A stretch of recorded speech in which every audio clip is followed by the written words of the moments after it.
¿Qué tal, amigos de YouTube? Tengan todos ustedes un feliz año y sean nuevamente bienvenidos a un episodio más de Ecos del Abismo. Quiero de antemano desearles un excelente año 2019, muy próspero, lleno de abundancia, que todos los proyectos, ideas, sueños y metas que tengan sean realizadas, pero más importante, que su voluntad se manifieste en este año para que todas aquellas cosas que ustedes quieren se realicen y se manifiesten. Hace bastantes días que no podía realizar videos y es que esos últimos días del año 2018 fueron bastante pesados para mí en cuanto al trabajo, en cuanto a lo personal, así que no tuve tiempo para hacerlo y despedirme de ustedes como sí lo pude hacer el año pasado.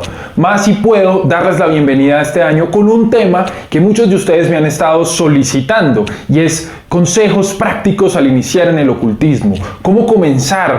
¿Cómo arrancar en esto? ¿Cuáles son las bases que se deben de tener en cuenta? ¿Cuáles son las ideas que tenemos que tener presentes? ¿Cuáles son las teorías, los autores, las herramientas que necesitamos para emprender este camino? Hago este video también como respuesta a los múltiples mensajes que día a día me llegan por YouTube, por Facebook, por Instagram, de personas que recién inician en el camino y que se encuentran desubicadas, desorientadas o realmente no saben qué hacer, más tienen la motivación. Lo primero que se debe tener en cuenta a la hora de entrar en el ocultismo, el esoterismo, la magia y la hechicería, dentro de mi concepción, es un cambio actitudinal.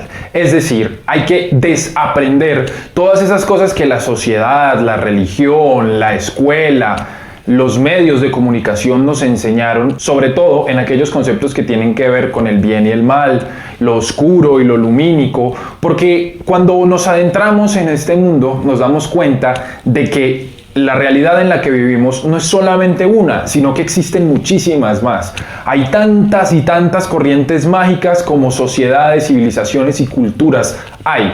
Es importante tener esto en cuenta porque sobre todo aquellas personas que somos de América Latina crecimos en un entorno basado sobre todo en las enseñanzas de la Iglesia Católica y la Iglesia Cristiana. Y eso imposibilita una gran cantidad de cosas. Lo digo porque algunas personas me escriben diciéndome: yo quiero unirme a ese sendero, me llama la atención, pero es que en mi casa me dicen, pero es que yo pienso, pero es que mi ética, pero es que mi moral.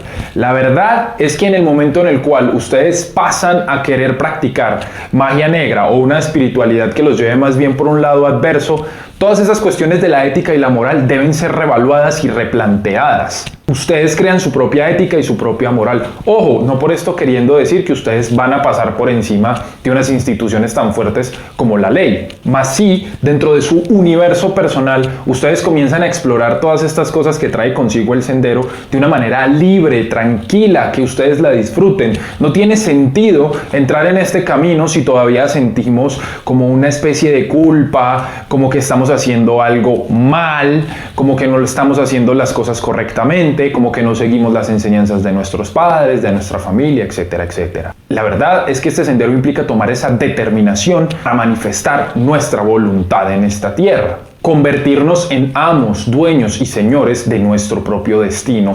Y que esas figuras que no necesariamente nosotros escogimos, sino que llegaron a nuestras vidas a través de las tradiciones, a través de la sociedad y de la cultura, se vayan depurando y tengamos más bien nosotros la capacidad de elegir qué es lo que queremos.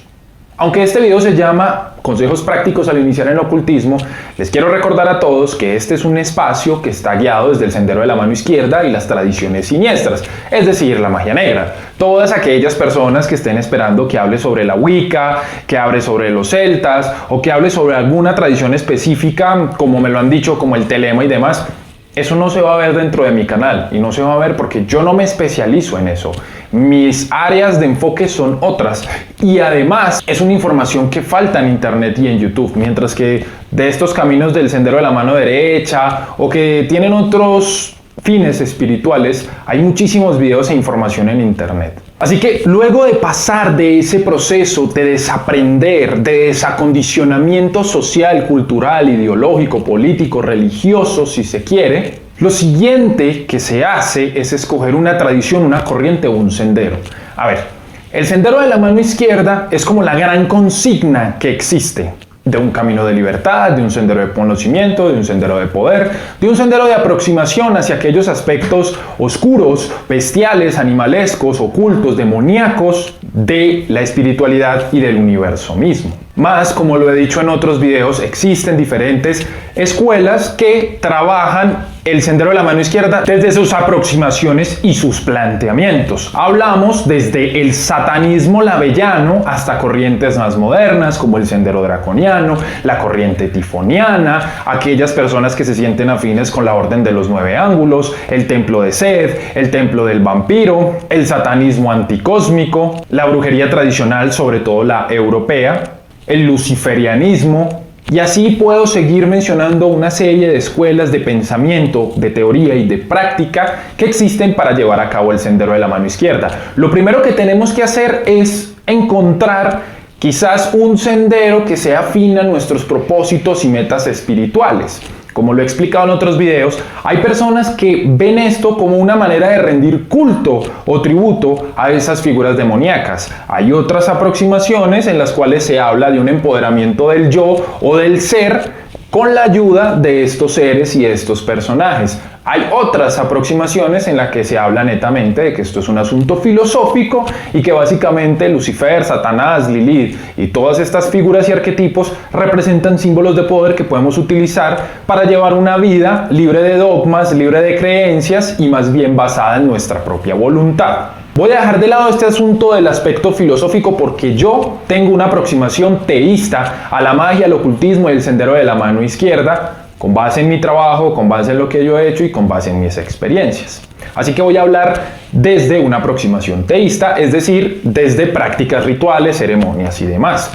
No es necesario, por tanto, escoger un solo sendero, aunque sería apropiado, sería indicado para ir desarrollando una sola línea. Hay algunas personas que toman elementos de aquí y de allá para ir creando su propio esquema. El siguiente paso es identificar aquellas entidades con las que nos sentimos afines, aquellos guías, guardianes que nos van a llevar a través de su gnosis por este sendero y este camino. Aunque es solitario, aunque es individual, no existen mejores maestros que esas entidades, que bien pueden ser partes de nuestro subconsciente o de nuestra psique de manera muy profunda, o bien pueden ser proyecciones externas a nosotros. Lo importante es que tienen mensajes, es que tienen guías, es que tienen protecciones, es que tienen advertencias y son quienes van a ser nuestros compañeros a lo largo de este sendero torcido o este sendero adverso.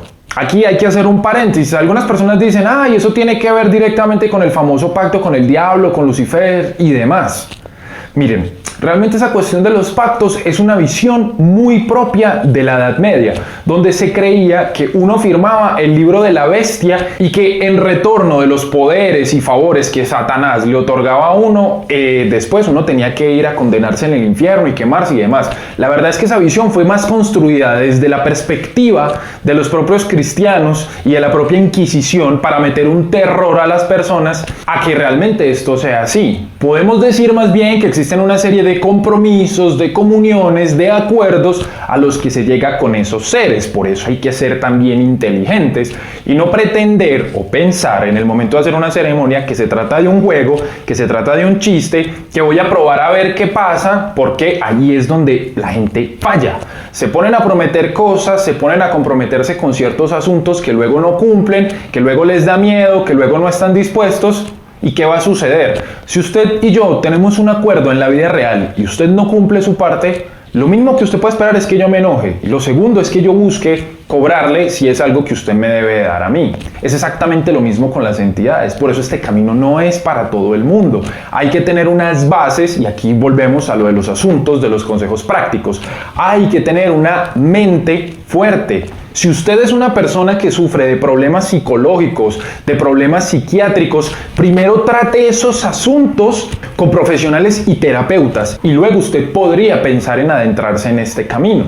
¿Por qué? Porque se trabaja con partes muy profundas de la psique, de la mente, y si no se está preparado para esa descarga, porque científicamente está comprobado que el cerebro libera unas sustancias en el momento de los rituales y de las ceremonias, pues lo que va a pasar es que su mente se va a fragmentar por completo y ahí es donde viene la locura y la mala fama que tiene la magia negra. Y vienen las historias de, no, yo tenía un amigo que estuvo en esto, en el satanismo, pero se rayó demasiado la cabeza, terminó en un psiquiátrico, terminó enfermo, hubo que traer un exorcista, etcétera, etcétera, etcétera. La verdad es que este sendero requiere una mente fuerte y también emocionalmente que nos encontremos bien, de forma óptima. Debe haber un equilibrio entre la parte emocional, la parte mental, para ahí sí adentrarnos en ese asunto espiritual. Retomemos, una vez que hemos escogido nuestra entidad protectora, guardiana, o aquella guía, o aquel maestro que nos va a orientar en nuestro sendero personal,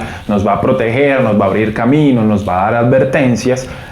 Bien puede ser una o pueden ser dos entidades si se quiere, aunque lo ideal sería comenzar con una y luego se va trabajando con las demás. Entonces es momento de realizar un trabajo base y la iniciación. ¿Qué es el trabajo base?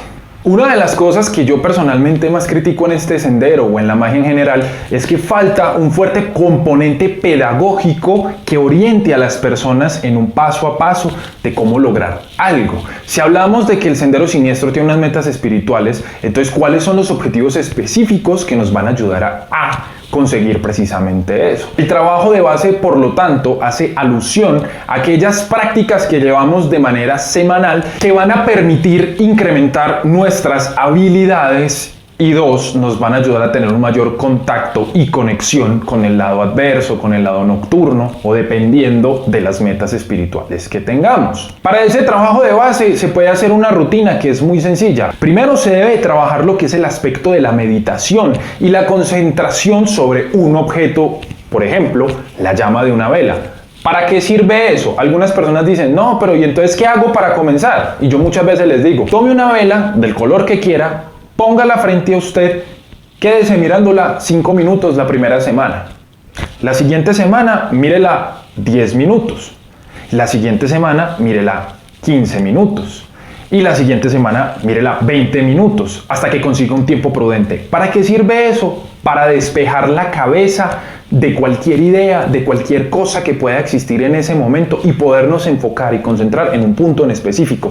Recordemos que la magia es la manifestación de nuestra voluntad y difícilmente podremos manifestar lo que sea, no solamente una intención de querer conseguir algo, sino una conexión, por ejemplo, con una entidad en específico, si tenemos esa cabeza llena de pensamientos y de cosas y de un montón de caos que todavía no hemos aprendido a sobrellevar. Fundamental también, trabajo de chakras. Todo trabajo, cualquiera que sea, pranayama o despertar kundalini, pero debe haber un trabajo de chakras, porque es que esto es el motor y estos son los engranajes que nos van a permitir realizar nuestras operaciones mágicas e ir despertando unas habilidades para ir despertando poco a poco y ser conscientes de todo ese poder que hay interno dentro de nosotros, que no viene de ninguna entidad en específico ni de ningún sendero, sino de nuestros centros de poder, de las capacidades que tenemos como seres que proyectamos y absorbemos energía y que eso se puede utilizar para muchísimas cosas. Otro asunto importante a tener en cuenta al comenzar, trabajo de sueños lúcidos y posterior a eso proyección astral.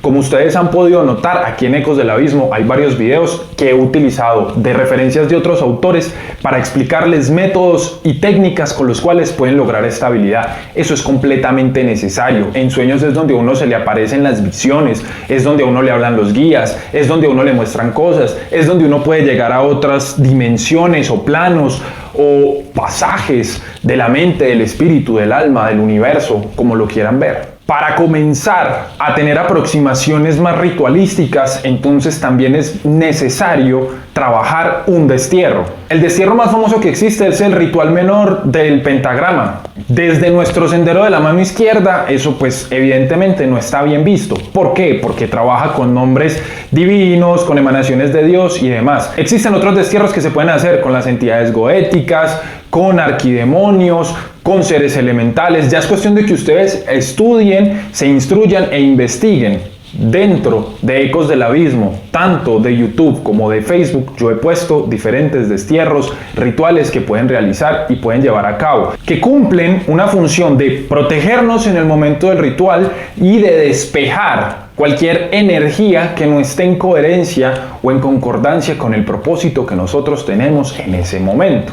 Como se supone que a estas alturas ya hemos escogido una entidad, un guía o un guardián, lo que podemos hacer también en nuestro trabajo de base o en nuestro trabajo semanal es tomar el sigilo de esa entidad específicamente, realizarlo sobre papel, imprimirlo, pintarlo, tallarlo, como sea que lo queramos tener, o si tenemos una representación ya fetichista, es decir, una figura de esa entidad, pues la ponemos allí. Ponemos delante de nosotros, por eso el sigilo tiene que estar en gran tamaño, y simplemente lo vamos a observar durante los primeros días. Vamos a dejar que nuestra mirada se pierda en ese sigilo, que nos concentremos demasiado en ello, lo que más podamos, que nuestra mente esté mandándole mensajes a esa entidad para que se manifieste en nuestras vidas, en nuestro templo y en nuestros sueños. Y de cuando en cuando se puede hacer una pequeña ofrenda de sangre, se corta un poquito el dedo o alguna parte y se coloca un poco de sangre y simplemente se dicen palabras como: con esta sangre, la sangre que es vida, yo le doy vida a la entidad tal, para que se manifieste en mi vida, en mi templo y demás. Y así se va cultivando poco a poco ese guardián o esa entidad para que entre en conexión y en comunión con nosotros. El siguiente paso es realizar la iniciación. Yo aquí no me quiero detener mucho, puesto que yo ya hice un video que habla sobre la iniciación. Básicamente la iniciación es aquella ceremonia que nos va a otorgar las licencias para ser reconocidos en el lado adverso y trabajar con esas entidades y figuras en específico. Es como una legalización que hacemos ante ese sendero. Y, sobre todo, en este sendero de la mano izquierda, independiente de qué corriente se use, claro que también depende del método de iniciación que se utilice, renunciamos a la falsa luz, por lo cual esto es algo que no se debe tomar a la ligera. Si usted no está todavía en la capacidad de abandonar el universo, la creación como ha sido constituido, de abandonar el creador, la fuente, el padre, entonces no tome la iniciación en este sendero. Si por el contrario usted siente dentro de usted mismo un llamado espiritual que de alguna manera rechaza o aborrece la manera en que funcionan las cosas, la manera en que está constituido todo, la pleitesía y la adoración a estos dioses lumínicos que nos mantienen aquí atrapados, entonces este camino y este sendero posiblemente será para usted. Es importante, antes de realizar operaciones más complejas, realizar la iniciación, porque ya hay una formalización del asunto y entonces podremos dar un siguiente paso. A propósito de la iniciación, hay personas que se preguntan: bueno, ¿y yo necesito ser iniciado por alguien o me puedo autoiniciar? Ambas posibilidades son válidas. En la primera hay que pertenecer a una orden o un grupo por lo general, o conseguir algún brujo o algún mago que esté dispuesto a iniciarlo a uno y que ya tenga cierta pericia y cierta experiencia y tenga la capacidad de levantar las energías que se necesitan y se requieren para llevar a cabo esa iniciación. Y en la autoiniciación pues se requerirá que el individuo ya haya tenido un trabajo de base, un trabajo mental, un trabajo psicológico, un trabajo emocional, y que todas las condiciones se hayan reunido para que esa persona efectivamente tenga la capacidad de levantar la energía que se necesita levantar, de traer las entidades que se necesitan traer para llevar a cabo la iniciación.